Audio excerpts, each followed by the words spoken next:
My fiancée asked me to use my inheritance to pay off $120,000 of what she called old debt before our wedding. And like a fool, I said yes. Because, you know, we're a team, but now? I'm sitting here in my car, halfway to a forensic accountant's office, realizing my entire life might have been built on a lie. Naomi and I have been together for 4 years. We got engaged 6 months ago. The wedding's supposed to be in 3 months. Everything felt like it was finally coming together, well, minus the endless vendor calls and seating chart nightmares. She moved into my condo 2 years ago. It's fully mine. No mortgage. No shared ownership. Just mine. Then, 2 months ago, my grandfather passed away. It was hard. He was one of the kindest men I've ever known. But after the grief settled, something else happened. He left me an inheritance. A huge one. After taxes and probate, about $500,000 landed in my investment account last week. I told Naomi about it right away. She gave me a soft hug, said all the right things about how much she loved my grandpa, and then, she got this bright look in her eyes. Hopeful. Dreamy. Like she was already picturing a future that was suddenly a lot shinier. 3 nights ago, everything cracked. Naomi sat me down on the couch. I noticed right away, her hands were trembling, her cheeks blotchy, tears welling up in her eyes. I thought someone in her family had died. Then she whispered, "Theo, I have to tell you something. I'm so ashamed. I don't even know how to say it." I held her hand, trying to steady her. "Babe, whatever it is, we'll face it together. We're a team." She took a shaky breath. "I have debt. A lot of it. From before we met. It's been haunting me." "Okay, debt. That's fixable, right?" I asked her how much. She mumbled something, and I had to lean in to catch it. 120,000. I froze. $120,000? Naomi, how? She's a marketing manager. She makes good money. It didn't make sense. She started spinning this story, something about bad investments and helping a friend who skipped out, leaving her stuck with a private loan. Her eyes filled with tears again. "The interest is crushing me. It's ruining my life. I want to start our marriage clean. No more secrets." When your inheritance came in, I thought, maybe this was the universe giving us a sign. A chance at a fresh start. I felt something cold settle in my stomach. But I loved her, or at least, I thought I did. So I said the words she needed to hear. "Of course, honey. We're a team. We'll handle it together." She burst into tears, threw her arms around me, whispering how much she loved me and how I was her savior. But that cold feeling? It didn't go away. In fact, it started digging in deeper. The next morning, I told her my plan. I said I'd spoken with my financial advisor. That he needed to see all the loan paperwork, agreement, payoff statement, creditor contact, because if I was going to use inheritance money, it had to be done by the book. Her face faltered for just a second. Barely noticeable. But I saw it. It's not like a bank," she stammered. "It's a private lender. It's embarrassing. Can't you just give me the money, and I'll pay it off myself? I don't want your advisor seeing all my mess." I kept my voice calm. "Babe, it's standard. He's rolling everything into a trust before we get married. He even suggested bringing in a forensic accountant, just to clean everything up before we merge finances. Smart planning, right? Like you said, a clean slate." She gave me a smile that didn't quite reach her eyes. "Wow. A forensic accountant. That's thorough." She looked pale. Really pale. And that's how Mr. Karras entered the picture.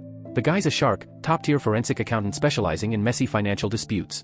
I didn't tell him what I suspected. I just said I was getting married and wanted to verify everything before paying off a massive debt with my inheritance. He called me this morning. His voice was low, careful. "Mr. Theo," he said. "I have my initial report. I strongly suggest you come down to my office. Immediately." My hands were slick on the steering wheel as I started the car. My heart's been hammering against my ribs ever since.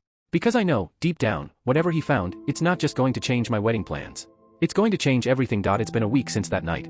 Right now, I'm sitting on a stiff hotel bed, staring at the wall because I can't bring myself to go back to my condo. The thought of breathing the same air she did makes my chest tighten. When I said I felt sick before, I didn't even know the meaning of the word. Walking into Mr. Karras's office felt like stepping into an operating room, glass, steel, no warmth anywhere. The kind of place where the truth gets sliced open with surgical precision. He didn't waste a second. "Mr. Theo's last name," he said calmly. "You asked me to investigate a $120,000 debt. I found it." He slid a thick file across the table. The sound of it hitting the metal was sharp. "Final. It's a hard money loan. Taken out 7 months ago. From a private equity group. The terms are aggressive, 12% interest, full principal due in 1 balloon payment." My hands clenched on the armrest. "When's the balloon payment due?" He looked me straight in the eye. 4 months. 4 months. I did the math. That's exactly 1 month after our wedding. My blood went cold. "What was the loan for?" I asked, though some dark corner of me already knew I wasn't going to like the answer. He flipped a page. It was wired from the lender directly into an escrow account. It funded a 20% down payment on a $600,000 condo in that new waterfront development. Another page. A property title search. He pushed it toward me. 2 names in black and white. Naomi, last name, unmarried woman, 50% interest. Javier, last name, unmarried man, 50% interest. Javier. Her ex. The same guy she told me she'd cut off 5 years ago. The same man she said was toxic and immature. They owned a condo together. A $600,000 condo. Karis's voice was steady, almost too calm. It appears, Mr. Theo's last name, that your fiancée's mystery debt is actually her share of a real estate investment with another man. The balloon payment comes due just after your wedding. She seems to have planned to use your inheritance to pay it off. I didn't move. Couldn't. The world blurred at the edges. This wasn't an affair. This wasn't a mistake. This was a setup, a 7-month con. She'd been building a nest egg with her ex while lining me up as the idiot financier. I paid Karis's $8,500 fee on the spot. Worth every penny. When I got home, she was at the stove, stirring sauce like nothing was wrong. Hey, babe, she said, all bubbly and soft. You're late. How was work? Did your accountant guy get what he needed? I didn't answer. I walked straight to the coffee table, dropped the file with a heavy thud, and opened it to the property title page.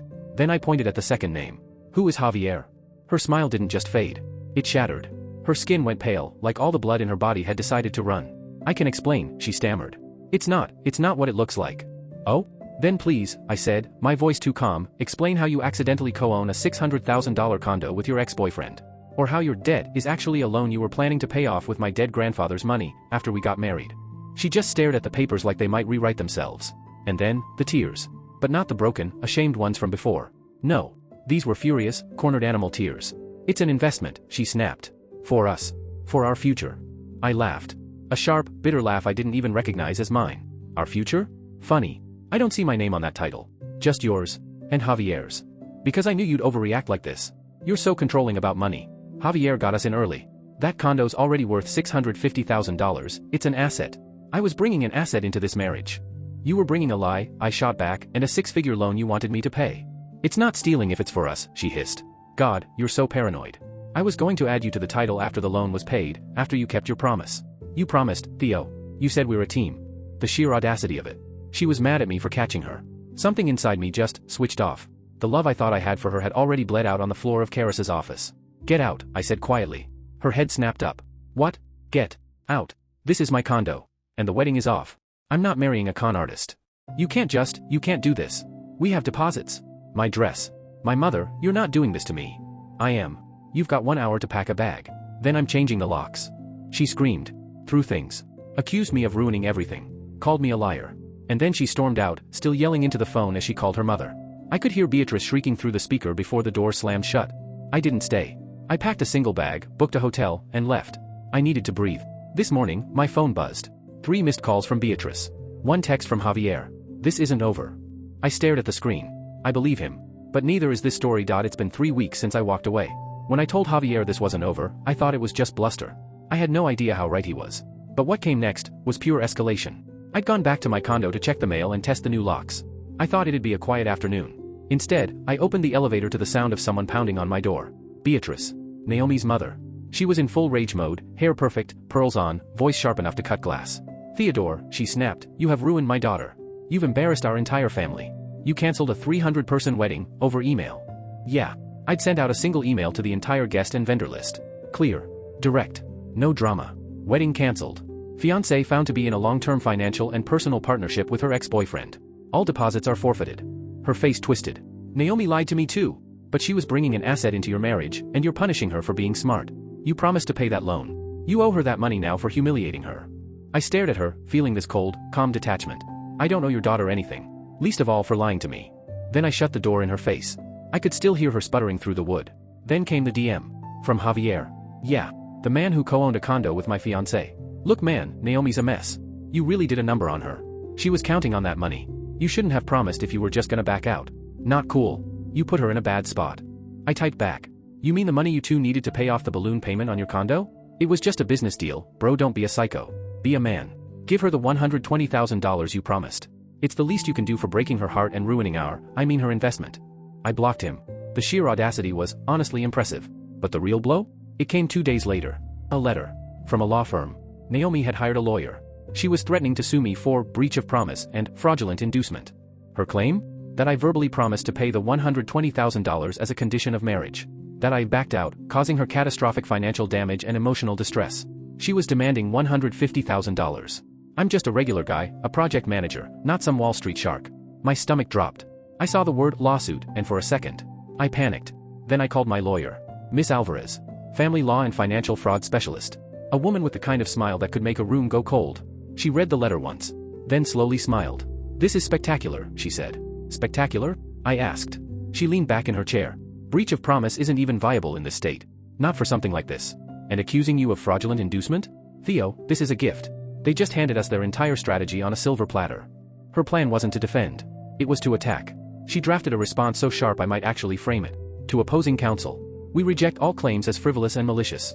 The engagement was broken for cause, conspiracy to commit fraud. We hold full forensic accounting records proving the existence of the $120,000 hard money loan, the condo title shared with Javier, last name, and the timeline of concealment. All deposits for the wedding, totaling $42,350, were paid from our client's personal accounts. As Miss Naomi's fraudulent actions caused the cancellation, she is liable for these costs. Our counterclaim, $42,350 in deposits, $8,500 in accounting fees, total $50,850. Settlement offer, withdraw your claim within 48 hours and sign a full release, or we file immediately." I swear, reading that letter was the first time in weeks I actually exhaled. 48 hours passed. Nothing. So we filed. And when Naomi's lawyer saw the evidence, Karis's report, the title search, the loan documents, he dropped her as a client. Turns out even he didn't want to go down with that ship. And then, reality finally caught up to Naomi. Last week, the balloon payment on the hard money loan came due.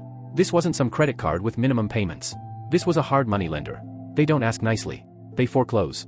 Naomi called me from Beatrice's phone, because I'd already blocked her. I could barely understand her through the sobbing. "Theo, please. They're taking the condo. The lender. They're taking it. This is your fault. You promised." "My fault?" I said. "You lied to me for 7 months. You tried to steal from me. It was an investment. We were going to be rich. Now they're going to sue me. My credit, my life, Theo, please, just give me the $120,000. I won't sue you. I'll do anything." "No," I said quietly. "I'm not dropping my counterclaim. You owe me $50,850. Talk to your lawyer." "Oh wait." I hung up. Blocked Beatrice's number too. 2 days later, the condo was sold at a foreclosure auction. Because of the market and the lender's massive penalties, the sale barely covered the loan. Naomi and Javier lost everything. Their entire $120,000 investment? Gone. And surprise, surprise, they turned on each other. Word is, Javier skipped town. Naomi was the only one actually on the hook. She never responded to my counterclaim. No lawyer. No defense. The court issued a default judgment. She legally owes me $50,850. I got a text from a mutual friend yesterday. Naomi's back living with Beatrice. Broke. Foreclosure on her record. Trying to paint me as a monster who bankrupted her over a simple mistake. And now? She's trying to file for bankruptcy. That'll probably wipe out the $50,850 she owes me. So yeah, I won. But I also lost over $50,000 in wedding deposits and fees. It's not a fairy tale ending. I'm not off backpacking through Europe or living my best life. I'm just tired, hollow, but safe. I still have most of my inheritance. She has a foreclosure, an ex who bailed, and a mountain of consequences she built herself. She played a vicious, stupid game. And she lost. This wasn't revenge. This was math.